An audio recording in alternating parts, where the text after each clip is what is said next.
Muy buenas tardes, ¿cómo les va?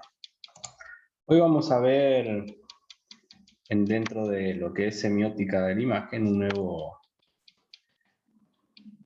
nueva unidad, un nuevo tema.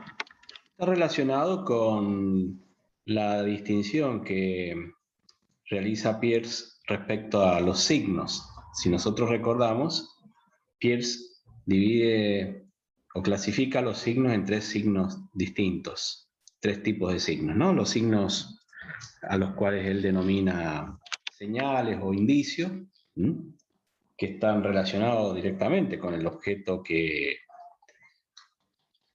al cual hace referencia, está relacionado de manera material, propio de la naturaleza, no hay una intencionalidad comunicativa en ese caso. ¿Ah? Por ejemplo, la huella de un animal. Ese indicio, esa señal, uno la interpreta como un signo. ¿Ah? Lo mismo cuando uno en el cielo ve nubes e interpreta, o el proceso de semiosis, uno le otorga un significado y puede interpretar de que va a llover, es un signo de que va a llover. Lo mismo el humo, y uno puede interpretar el humo como un signo de que se está incendiando o hay fuego en algún lugar, ¿no? Hay una relación física directa entre esa señal y el objeto que en realidad produce esa señal, porque hay una conexión de tipo física, ¿no? No hay una intencionalidad, no hay un emisor que quiera, mediante un signo, significar algo, ¿no? Un puma en los cerros que deja su huella, no es que él quiere dejar las huellas para que tengamos cuidado porque nos puede atacar, ¿no? No hay una intencionalidad, simplemente es un hecho físico que nosotros interpretamos como la huella de un puma, por ejemplo, ¿no? Bueno, esa es la primera. Luego tenemos otra distinción que hace Peirce, que son los íconos, que se refiere a imágenes, digamos, a signos de tipo de imágenes, que guarda una cierta relación con el objeto al cual refiere. Todo icono tiene una relación, dice en este caso Peirce, de semejanza con el objeto al cual se refiere, ¿no? Por ejemplo, un dibujo, una fotografía de algo está significando eso que representa.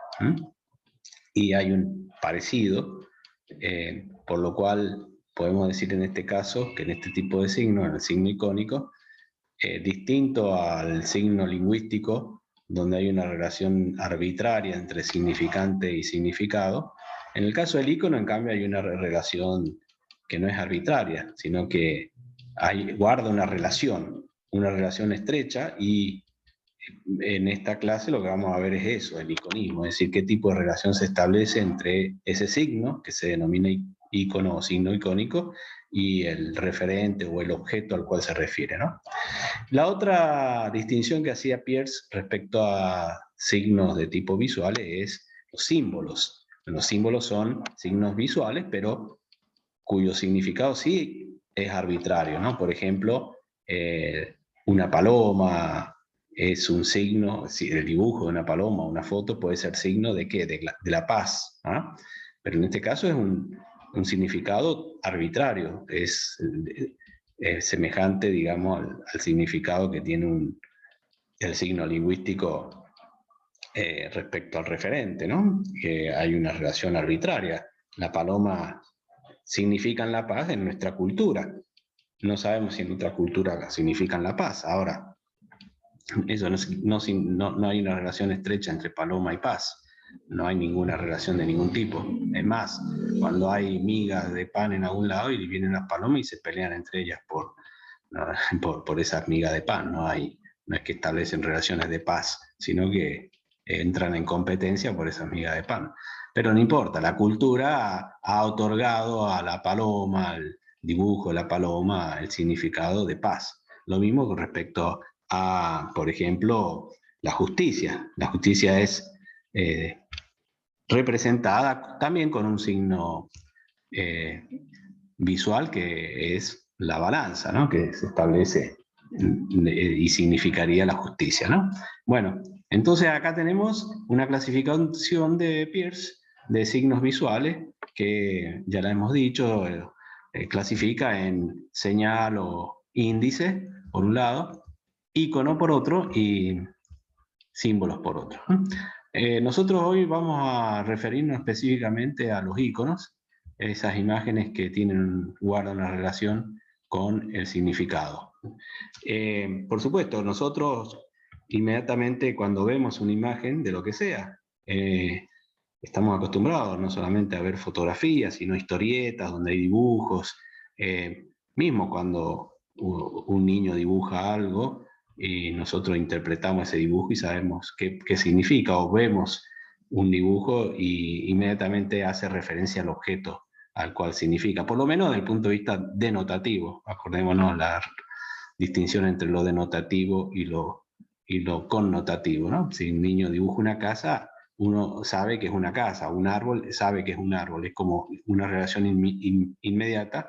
Y actualmente vivimos en una cultura que está sumamente impregnada de signos visuales, ¿no? Vivimos en una cultura básicamente audiovisual, a partir, por supuesto, del desarrollo, sobre todo del cine, y luego la televisión, y hoy en día los nuevos medios digitales que permiten comunicarnos a través de este tipo de código. Recordemos lo que significa código, que es un conjunto de signos que están ordenados de una manera determinada, y bueno, este código, el código de tipo visual y también audiovisual, está impregnado básicamente de imágenes, ¿no? Constantemente.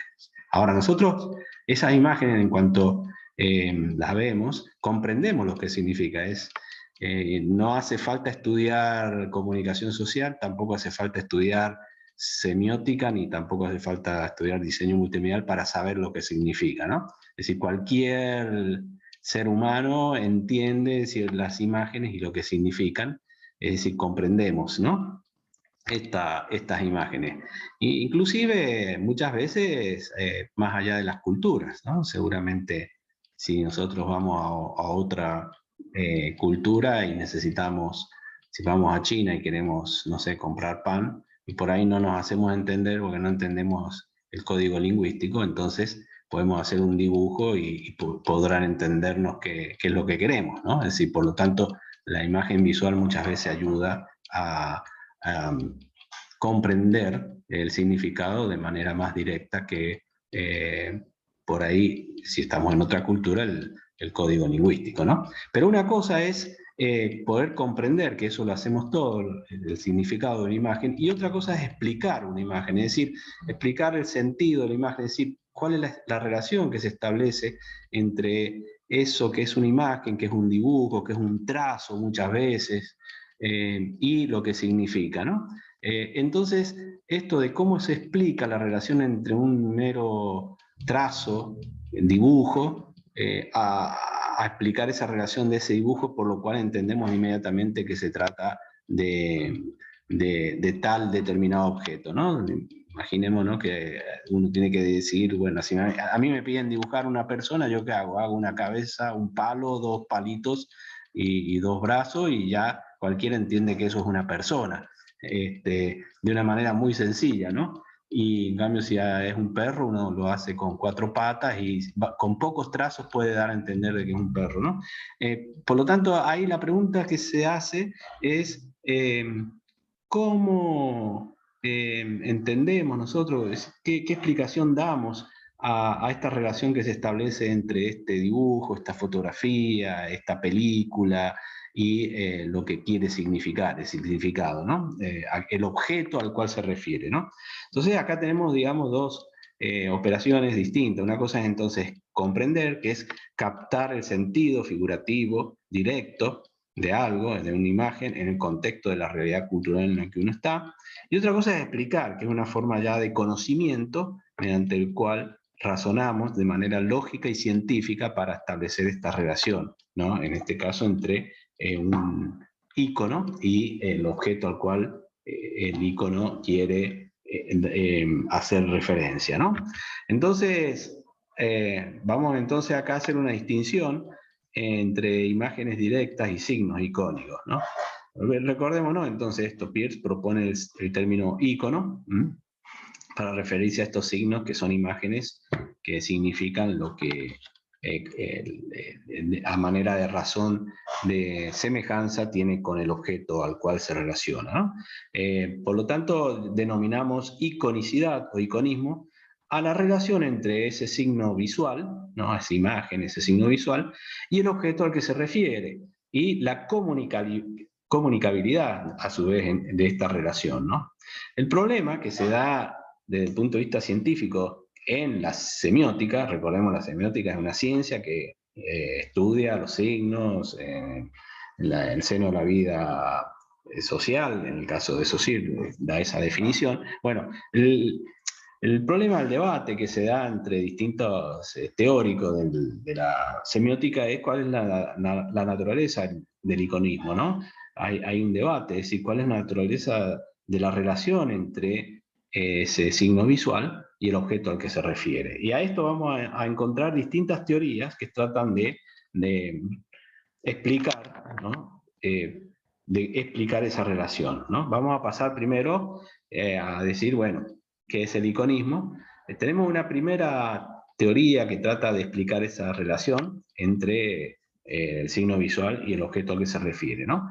La primera, que está señalada en el libro como A, es el iconismo como semejanza, que es la primera que surge cuando teoriza Peirce acerca de esta distinción en signos visuales entre icono, señal y símbolo, ¿no? Él dice, bueno, acá recordamos de nuevo, no lo vamos a repetir, la distinción entre índice, símbolo y el icono.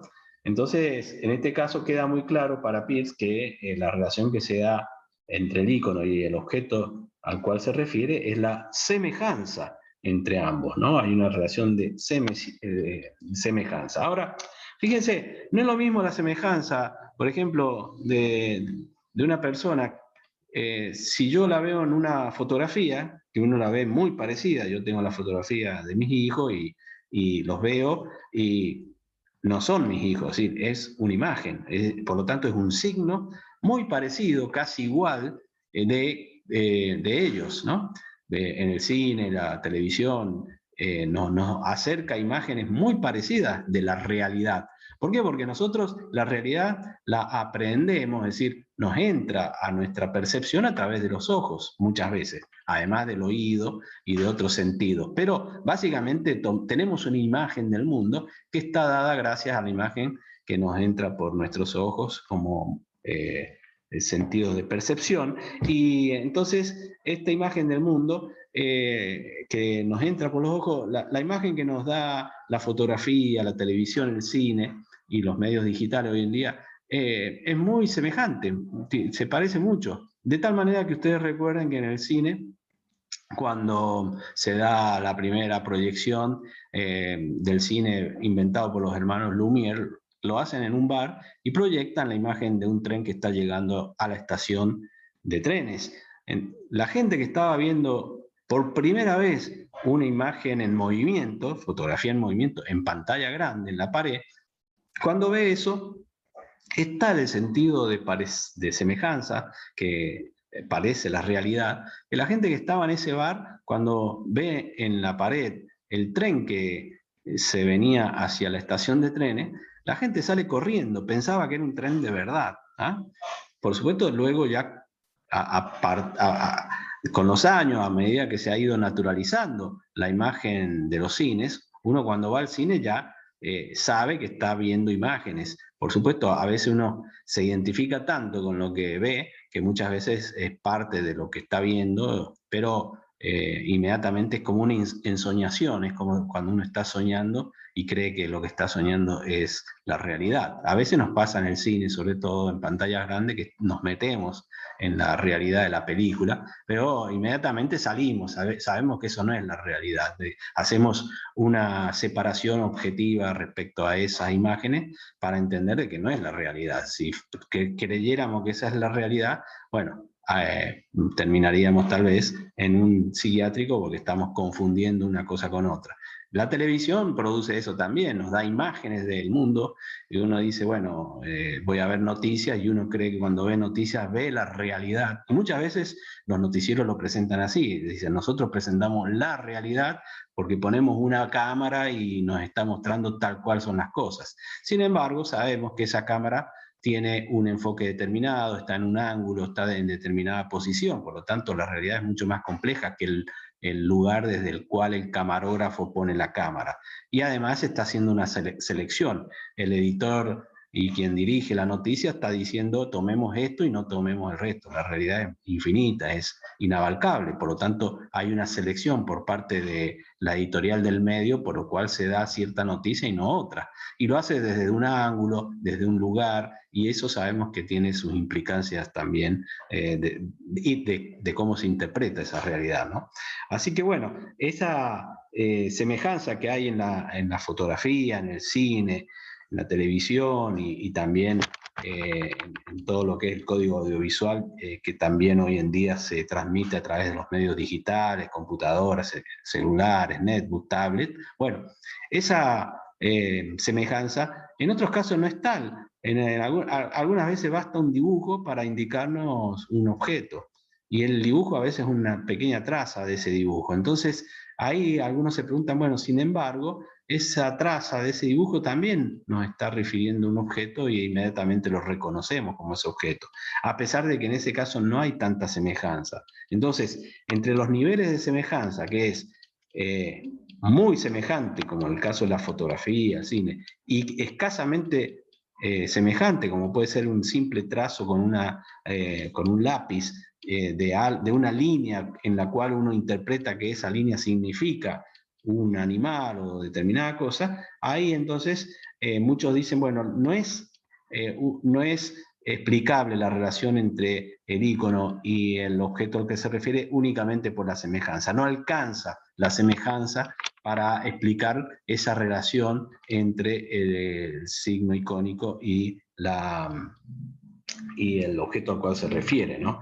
Entonces ahí viene otra teorías que dicen, bueno, tal vez lo que relaciona el objeto al cual se refiere con el signo icónico sean ciertas propiedades, ¿no? Dice Charles Morris, otro de los principales semiólogos, semióticos del siglo XX, dice el signo icónico o el signo ícono es aquel que es similar a lo que denota. Bueno, acá tenemos un concepto parecido, es decir, similar o la semejanza, como decía Peirce, ¿no? Pero dice, ¿cómo denota un icono al objeto que quiere denotar? Bueno, se denota según un cierto conjunto de características. Es decir, nosotros captamos, ¿no? Ese dibujo o esa imagen, ese icono, y de acuerdo a ciertos criterios de pertinencia y de características que poseen las cosas representadas, es la que nos permite establecer una relación entre ese icono y el objeto al cual se representa. Por ejemplo, propiedades. Si uno dice y ve una imagen así, un trazo muy sencillo con un lápiz de un animal y ve que ese animal está dibujado, ¿no? Ese dibujo, ¿no?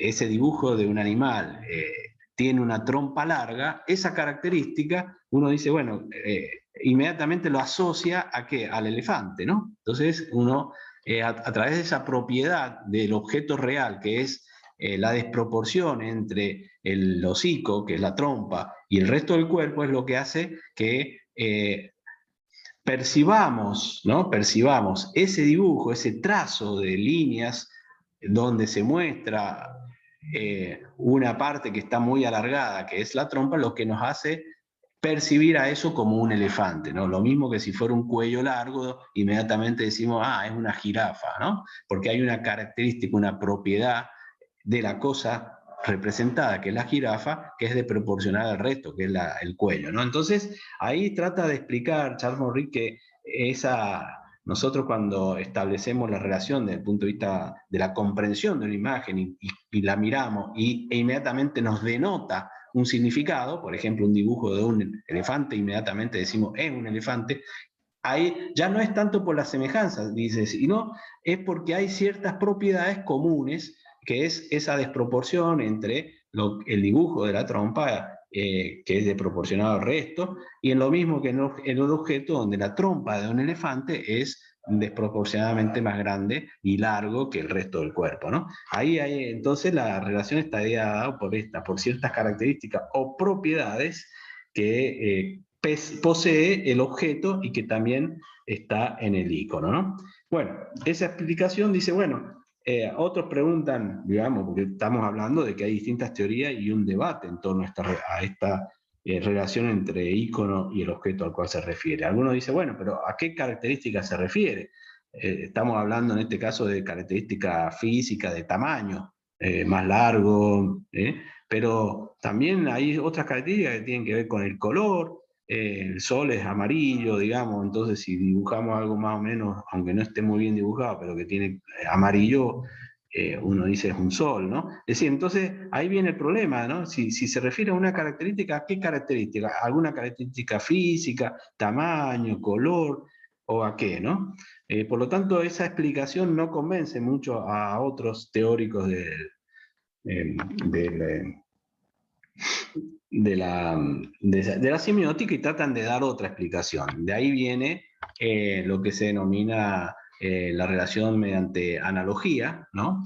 Esta teoría o esta explicación es de Christian Merz y Roland Barthes. Acordémonos, Christian Merz ha escrito y estudiado muchísimo, sobre todo el lenguaje cinematográfico, como desde el punto de vista semiótico, y Roland Barthes también, tanto a las imágenes en movimiento, el código audiovisual, como la publicidad. Ha hecho muchísimos aportes al estudio semiótico de el cine y la publicidad, ¿no? Entonces, por eso se los toma a ellos dentro de este debate acerca de la relación entre el icono y el objeto representado. Dice, bueno, una imagen es análoga a la cosa que representa. Ojo aquí, a veces creemos que análogo es lo mismo que semejante, ¿no? Lo tomamos como sinónimo. Sin embargo, analogía es una operación lógica por la cual se aplica el contenido de un fenómeno particular a otro, mostrando las relaciones de correspondencia proporcionales que mantienen ambos, ¿no?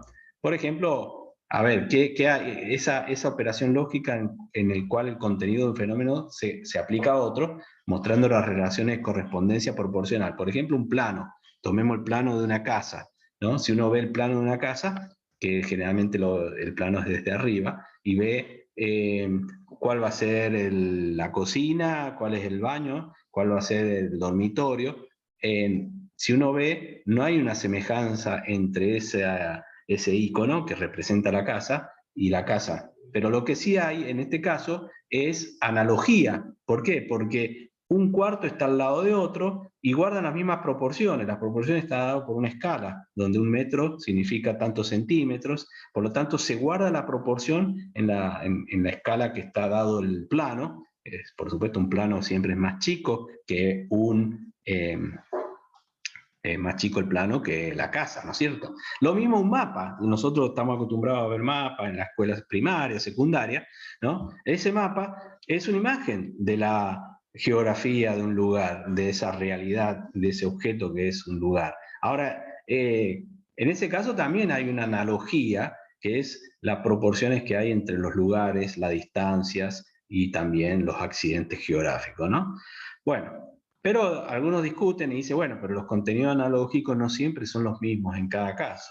Entonces, al haber un debate, y algunos no conforman esta explicación que intenta establecer la relación entre icono y la cosa representada, el objeto representado, entonces esta explicación a partir del concepto de analogía a algunos no les convence y de ahí surge otra teoría, que esta es de Umberto Eco, que hace referencia también a la percepción física que se tiene del icono, a lo que él denomina estímulos sucedáneos. Y acá, si ustedes leen el texto, van a encontrar una explicación bastante compleja respecto a los estímulos sucedáneos, ¿no? Porque dice Umberto Eco, lo primero, dice, el problema viene de abordar el iconismo desde una vertiente lingüística, es como querer abordar el estudio de imágenes visuales, de signos visuales, con herramientas teóricas que vienen del campo de la lingüística, ¿no? que el código verbal. Dice, los códigos verbales no pueden transferirse al campo de imágenes figurativas, ¿no? De imágenes. Entonces dice, bueno, existe una iconicidad primaria, que es una categoría a priori que tenemos nosotros en el campo de la percepción. Entonces dice, primero percibimos, lo que percibimos no son signos, sino que son estímulos que preceden cualquier otro fenómeno, ¿no? Es decir, ahí da el caso de una publicidad, donde uno ve la foto de un vaso de cerveza, ¿no? Entonces, primero está la percepción, es decir, cuando vemos algo, nuestro aparato sensitivo, que están en los ojos, perciben, son estimulados por la luz que se refracta en esa imagen y que impactan en el ojo, y por lo tanto esos estímulos son percibidos por el ojo y luego transformados en el cerebro. Entonces lo primero es eso, primero hay una serie de estímulos que preceden primero esto antes que cualquier fenómeno. Luego lo transformamos en nuestra mente en un signo, creamos una imagen de eso que se percibe a través de una imagen mental, ¿no? Entonces dice, la característica de la semiosis es la inferencia. Por lo tanto, la inferencia perceptiva sería un proceso de semiosis primaria, ¿no? En la cual eso que percibimos, ese estímulo, se transforma en un primer proceso de interpretación, de interpretar esos estímulos que pueden ser visuales, por supuesto estamos hablando de iconos, por lo tanto son visuales, esas series de estímulos que son lumínicos en el fondo, son luces que impactan en nuestro, primero por supuesto en los ojos, pero es transmitido de manera de estímulos nerviosos por los nervios hasta el sistema cerebral, hasta el cerebro, y bueno, esos estímulos son transformados en un signo, por lo tanto se le otorga un significado. Cuando otorgamos significado hablamos entonces del proceso de semiosis. Habría un primer proceso de semiosis donde transformamos esos estímulos en un signo, ¿no? Y luego, a partir de esa semiosis primaria, surgen otras formas de conocimiento, otros procesos de semiosis, ¿no? Si hacemos primero un reconocimiento de ese estímulo como un signo, para luego reinterpretar a partir de otros procesos de semiosis, ya, para darle el sentido del objeto al cual refiere el signo, ¿no? Entonces, dice, los esquemas icónicos representan una continuidad con esos estímulos primarios, ¿no? Bueno, luego existe el iconismo según el grupo U, en este caso es una letra griega, no es la U, sino que se refiere a la letra griega, de donde el modelo general del signo icónico debe tener, dice, 3 elementos definidos por una triple relación. Acá podemos decir que se vuelve un poco a la distinción de Peirce respecto al signo como un signo triádico, ¿no? Entonces, el modelo del signo y código dice que debe tener 3 elementos que están definidos por una triple relación. El referente, ¿no? El designatum le denominan, es particular y posee características físicas. Sería el objeto en el caso de Peirce. Luego, el significante icónico, ¿no? Es un conjunto modelizado de estímulos visuales, sería como el signo en Peirce. Y luego el tipo, que es un modelo interiorizado, elemento de base del proceso cognitivo, es una representación mental, que sería lo que en Peirce hemos visto como el interpretante, que es la imagen mental de ese significante que se refiere a un referente, ¿no? Que es el designatum. Bueno, es el contexto pragmático para este grupo de semiólogos de la Universidad de Brujas, ahí en Bélgica, es el contexto pragmático el que define si algo es o no signo icónico. El iconismo entonces dice que surge de tareas de transformación. Las transformaciones son complementarias entre ellas y pueden transferirse a un campo diverso. Por ejemplo, un personaje es representado con caricatura o como pintura o como fotografía, pero debe permanecer siempre un elemento invariable de identificación con el objeto. ¿Sí? Bien, finalmente el autor de este libro dice, después de haber revisado estas teorías, dice, podemos elaborar una propia que nos ayude a comprender esta relación y a explicar más que a comprender la relación entre el signo icónico y el objeto al cual se refiere. Entonces dice, bueno, en primer lugar hay que reconocer que la imagen es un fenómeno epifánico, ¿no? Es decir, epifánico quiere decir algo que se manifiesta, algo que tiene una manifestación determinada, ¿no? Entonces hay una estructura primaria, hay una figura que manifiesta, una figura, una imagen que manifiesta y que tiene dos elementos básicos, que es el espacio y el tamaño, que son diversos al real, ¿no? Una foto, un dibujo de un árbol ocupa un espacio, un tamaño diverso al real, ¿no? Pero hay una estructura primaria ahí, ¿no? Hay una figura que está manifestada en dos elementos, que es un espacio y tamaño.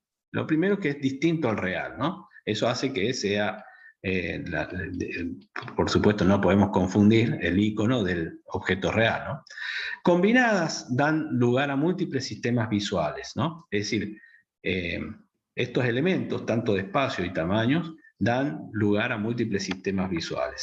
Hay un ensamble, se forma un ensamble de formas y figuras que no lo vemos como caos, sino le damos un sentido dado por la percepción de la Gestalt, ¿no? La Gestalt es una corriente de la psicología que dice que cuando percibimos, nosotros percibimos primero la totalidad y luego en esa totalidad ubicamos los detalles de lo que vemos, ¿no? Por lo tanto, combinados tanto las líneas como los distintos puntos de una imagen, es un ensamble de forma y figuras que no lo vemos como un caos, sino con un sentido dado, porque tenemos una manera de percibir la realidad que es mediante la gestal, es decir, vemos la realidad, completamos de manera completa, ¿no?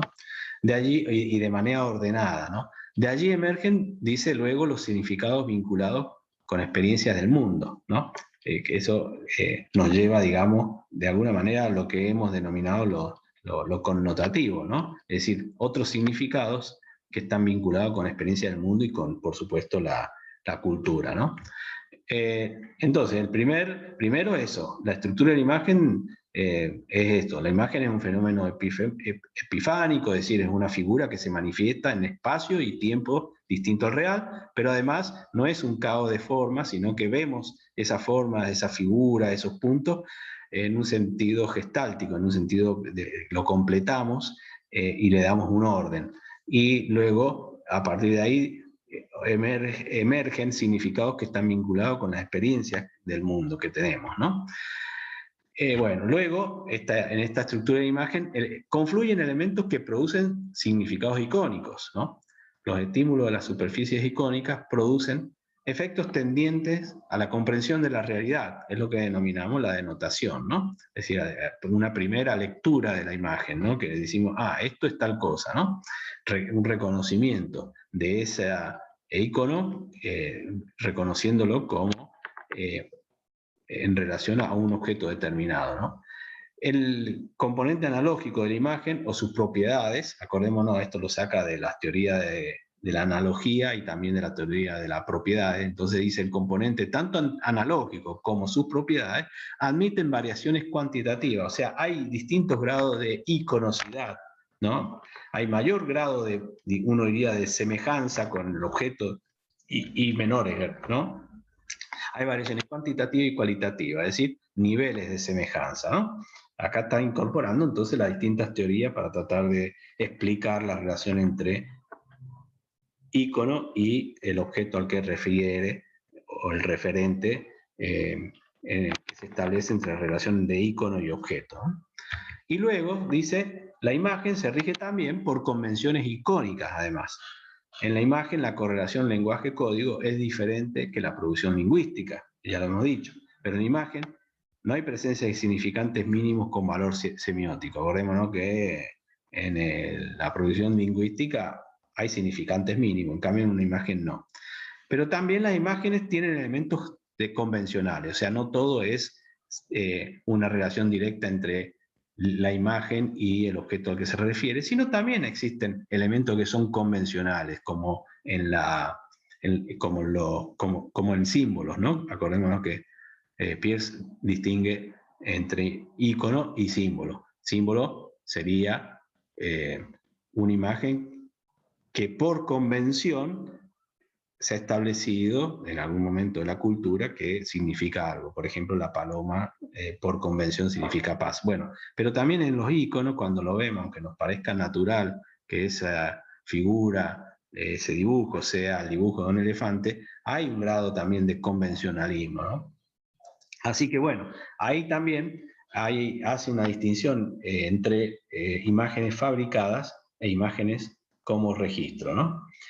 Bien, esto sería una manera de estudiar la relación que se establece entre icono y que es un tipo de signo, signo visual, y el objeto al cual se refiere. Finalmente, nos dice el autor del libro que estamos estudiando, hay ciertas imágenes que nos preguntamos si son signos o no. Por ejemplo, las imágenes que reflejan los espejos. ¿Ah? Esa imagen que refleja los espejos, yo les hago la pregunta a ustedes se la responden ahí en su casa.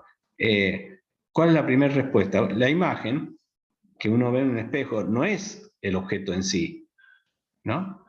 Sino que es una imagen. Entonces uno podría decir, bueno, es un signo, porque no es el objeto. Acordémonos que un signo está en lugar del objeto, no es el objeto. Pero la imagen en el espejo es muy parecida, es como si fuera una fotografía. Entonces, ¿podemos decir que esa imagen en el espejo es un signo? Bueno, y Humberto Eco nos dice que la imagen del espejo no es posible, no es un signo. ¿Por qué? Porque no es posible sin la presencia de su referente. Entonces no podemos decir que es un signo. Acordémonos que para que un signo sea signo, pues tiene que estar en lugar de la cosa y no hace falta que el objeto esté presente. Cuando uno ve la película, una película de lo que sea, de un terremoto, o la película de vaqueros, uno ve esa película, son todas imágenes, pero no existe, no están los vaqueros, no están los actores ahí, ¿no? Tampoco si vemos una película catastrófica de un terremoto, no está, en ese momento que vemos la película no hay ningún terremoto. Sin embargo, esas imágenes icónicas hacen referencia a un objeto que está ausente. En cambio, en el espejo, esa imagen, para que exista, siempre tiene que estar presente el referente, el objeto tiene que estar. Si no está el objeto, no va a estar en la imagen. Entonces, desde ese punto de vista, dice Humberto Eco, la imagen de un espejo, la imagen de un espejo, no son iconos, no son signos visuales. ¿Está claro? Bien, pero ahí entonces hemos subido para que hagan un trabajo práctico que sintetiza o que sintetice algunos de los temas que hemos visto, por ejemplo, figuras retóricas, que lo hemos visto en otras clases. Ustedes han visto con la profesora también y en algún momento conmigo la distinción entre connotación y denotación, y también ahora la relación entre iconismo, relación entre icono y el objeto al cual se refiere. Es un tema fundamental, sobre todo para quienes trabajan ustedes con imágenes, con tipo de signos que son signos visuales. Entonces, el trabajo práctico, hemos puesto una fecha para que esté, si puede ser el viernes de la semana que viene, y puede hacerse grupalmente como lo han seguido haciendo. Muy buenas tardes, espero que les agradezco la atención.